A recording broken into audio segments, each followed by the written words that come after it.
The sun was already dipping low behind the bleachers when Solomon Dryden pulled his Dodge Charger into the parking lot behind Elmridge High.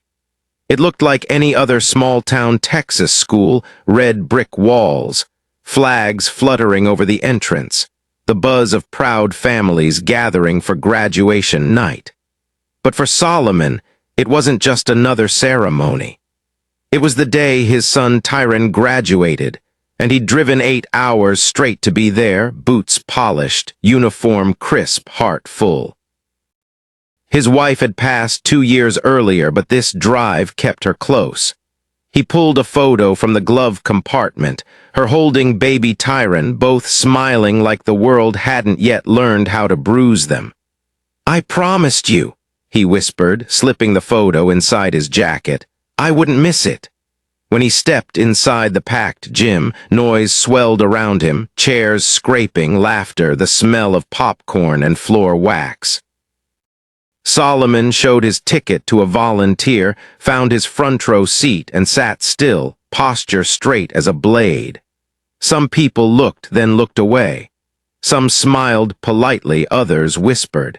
He'd been a black man in uniform long enough to recognize every kind of stare, the respectful ones, the cautious ones, and the kind that asked, "Why is he here?" But Solomon wasn't there to answer questions. He was there to watch his son walk across a stage. He adjusted his seat, placed his hat on his lap, and let the music roll in. The anthem began, and while others raised their hands to their hearts, Solomon didn't move. He was the salute. As the anthem faded, 2 uniformed guards started down the aisle toward Solomon. Not police, private security, early 30s, one broad, one lean, both with earpieces and attitudes too big for their polos.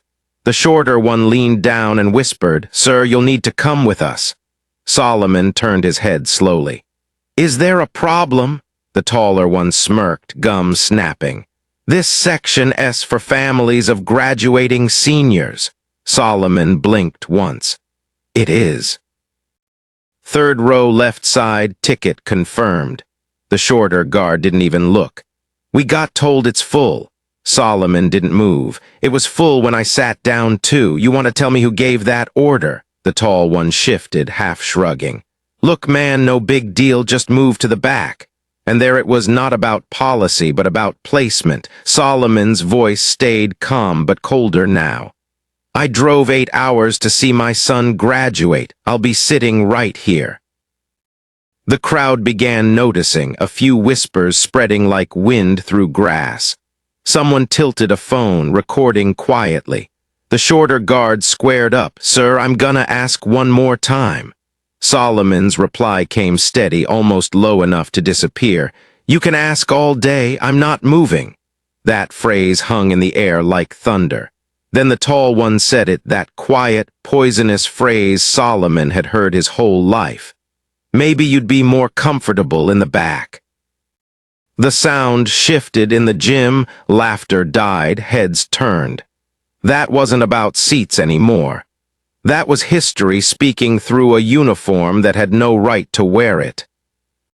The taller guard's jaw flexed. The shorter one thumbed his radio.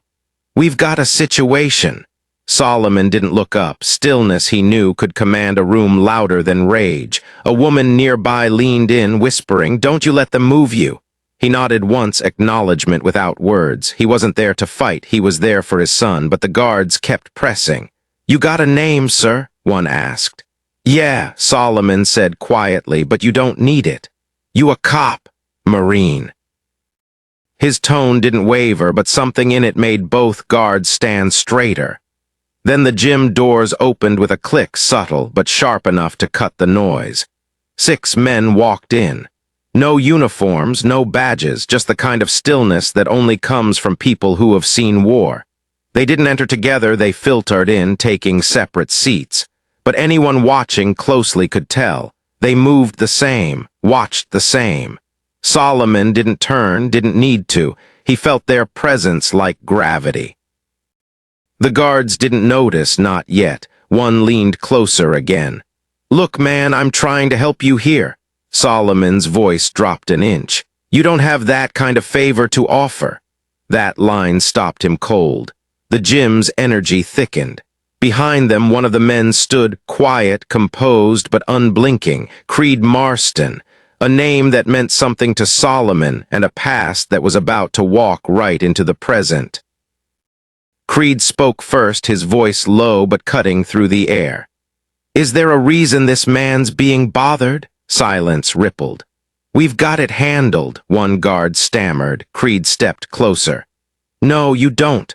The entire left side of the gym froze. 4 more men rose, deliberate, synchronized without speaking. Navy SEALs, every one of them. The same men Solomon had once pulled out of the wreckage in Kandahar. The ones who had promised, "If he ever needs us, we'll show up." And her. They were. Creed's tone sharpened.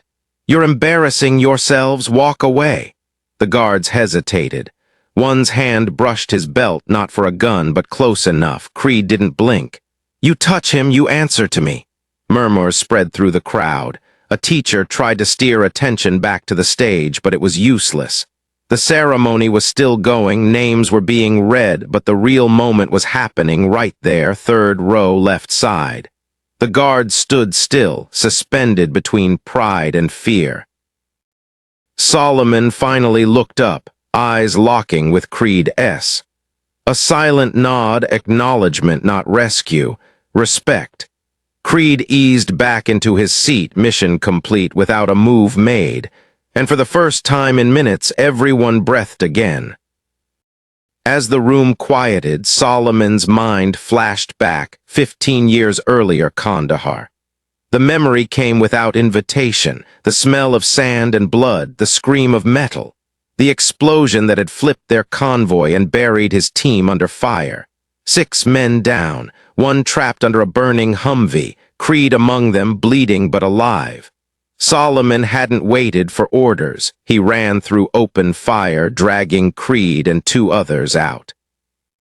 His arms shredded, ribs cracked, lungs burning, but he didn't stop until the last man was safe. That was the day they swore, "If Gunny ever calls, we answer." Solomon never did call. He didn't have to. Brotherhood like that doesn't need words or reminders. Back in the gym, the flash faded. Creed sat calm again, but the look in his eyes said everything. This wasn't about repayment. It was about honor.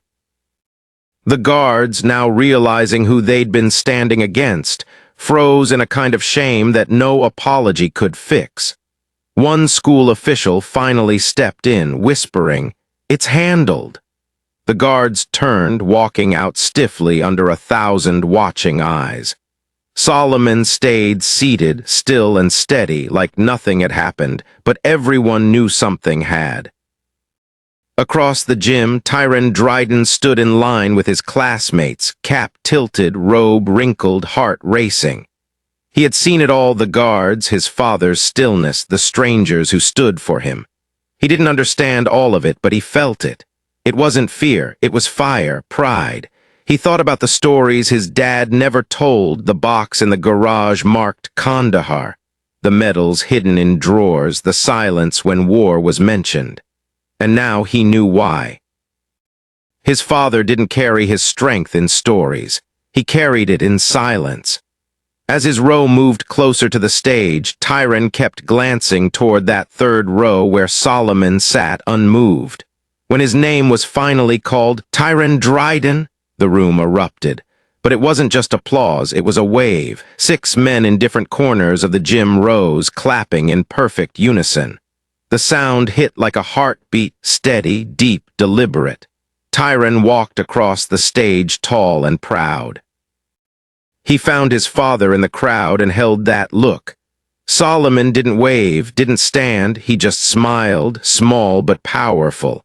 A Marine's salute without lifting a hand.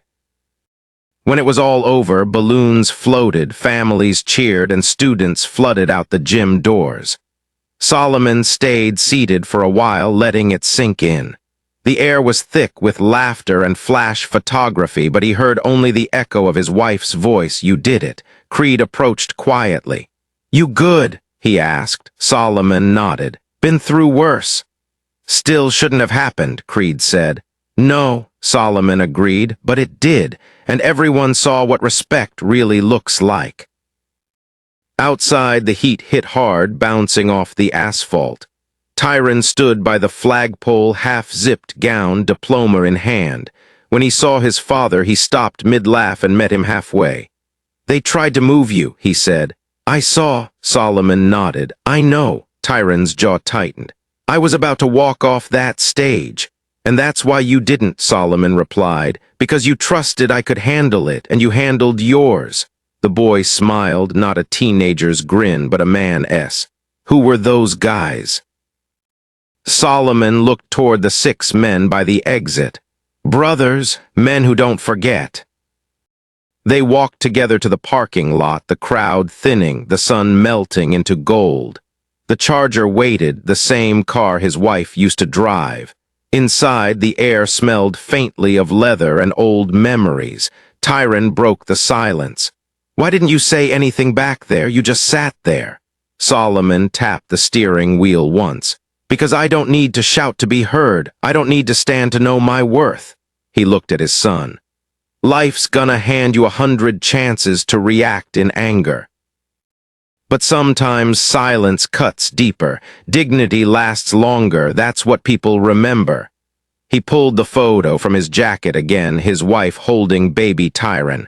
I carried this through war and loss, not because it gives me strength, because it reminds me what's worth protecting.